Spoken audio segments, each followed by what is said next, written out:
chtěl bych vám představit dneska nový moje nářadí od firmy Bosch.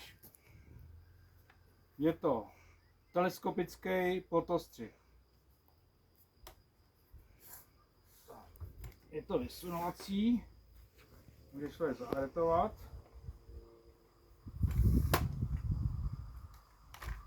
Může si nastavit úhel střihu. A po první zkušenosti není to úplně lehonký, ale je to jako plastický popruh. A obrovská výhoda je, že člověk došáhne i do velikých vejšek. Tak se trošku nastavíme a zkoušíme, jak vystřídá.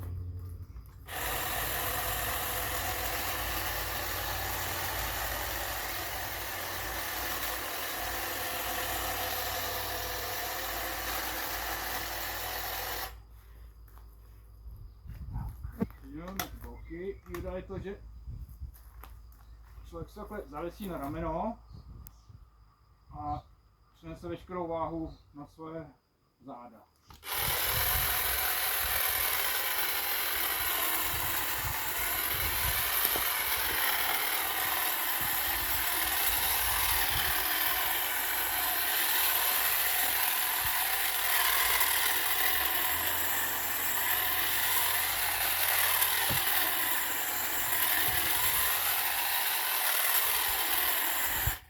No a to je zhruba tak pro dnešek všechno.